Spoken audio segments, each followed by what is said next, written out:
हरिः ओम् श्रीगुरुभ्यो नमः। हरिः ओम् लघुन्यासम् ध्यानम् ॐ अथात्मानगुं शिवात्मानः श्रीरुद्ररूपं ध्यायेत् शुद्धस्फटिकसङ्काशं त्रिनेत्रं पञ्चवक्त्रकं गङ्गाधरं दशभुजं सर्वाभरणभूषितं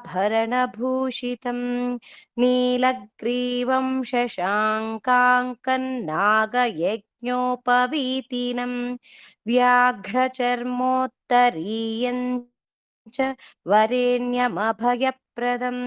कमण्डलः वक्षसूत्राणां धारिणं शूलपाणिनं ज्वलन्तं पिङ्गळजटाशिखामुद्योतधारिणं वृषस्कन्धसमारूढम् उमादेहार्थधारिणम् अमृतेनाप्लुतं शान्तं दिव्यभोगसमन्वितम् दिग्देवतासमायुक्तं सुरासुरनमस्कृतं नित्यं च शाश्वतं शुद्धं ध्रुवमक्षरमव्ययम् सर्वव्यापिनमीशानं रुद्रं वै विश्वरूपिणम् एवं ध्यात्वा द्विजः सम्यक् ततो यजनमारभेत् अथातो रुद्रस्नानार्चनाभिषेकविधिं व्याख्यास्यामः। आदित एव तीर्थे स्नात्वा उदेत्य शुचिः प्रयतो ब्रह्मचारी शुक्लवासा देवाभिमुखस्थित्वा आत्मनि देवतास्थापयेत्। प्रजनने ब्रह्मातिष्ठतु पादयोर्विष्णुस्तिष्ठतु हस्तयोर्हरस्तिष्ठतु बाह्वोरिन्द्रस्तिष्ठतु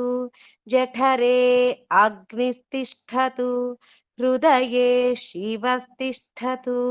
कण्ठे वसवस्तिष्ठन्तु वक्त्रे सरस्वती तिष्ठतु नासिकयोर्वायुस्तिष्ठतु नयनयो चन्द्रादित्यौ तिष्ठेताम् कर्णयोरश्विनौ तिष्ठेताम् ललाटे रुद्रास्तिष्ठन्तु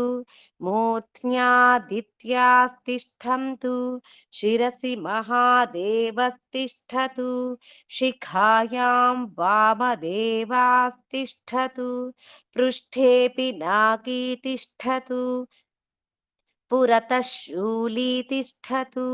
पार्श्वयोः शिवा शङ्करौ तिष्ठेताम् सर्वतो वायुस्तिष्ठतु ततो बहिः सर्वतोऽग्निर्ज्वालामाला परिवृतस्तिष्ठतु सर्वेष्वङ्गेषु सर्वा देवता यथा स्थानं तिष्ठन्तु मागुं रक्षन्तु अग्निर्मे वाचि श्रितः वाग्हृदये हृदयं मयि अहममृते अमृतं ब्रह्मणि वायुर्मे प्राणे श्रितः प्राणो हृदये हृदयं मयि अहममृते अमृतं ब्रह्मणि सूर्यो मे चक्षुषि श्रितः चक्षुर्हृदये हृदयं मयि अहममृते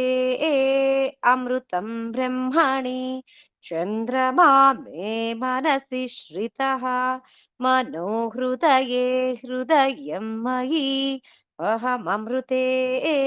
अमृतं ब्रह्मणि दिशो मे श्रोत्रे श्रिताः श्रोत्रगुं हृदये हृदयं मयि अहममृते अमृतं ब्रह्मणि आपो मे रेतसि श्रिताः रेतो हृदये हृदयं मयि अहममृते अमृतं ब्रह्मणि पृथिवी मे शरीरे श्रिताः शरीरगुं हृदये हृदयं मयि अहममृते अमृतं ब्रह्मणि ओषधिवनस्पतयो मे लोमसु श्रिताः लोमानि हृदये हृदयं मयि अहममृते अमृतं ब्रह्मणि इन्द्रो मे बले श्रितः बलगुं हृदये हृदयं मयि अहममृते अमृतं ब्रह्मणि पर्जन्यो मे मूर्ध्नि श्रितः मूर्धा हृदये हृदयं मयि अहममृते अमृतं ब्रह्मणि ईशानो मे मन्यौ श्रितः मन्युर्हृदये हृदयं मयि अहममृते अमृतं ब्रह्मणि आत्मा आत्मनि श्रितः आत्मा हृदये हृदयं मयि अहममृते अमृतं ब्रह्मणि पुनर्म आत्मा पुनरायुरागात् पुनः प्राणः पुनराकूतमागात् वैश्वानरो रश्मिभिर्वावृधानः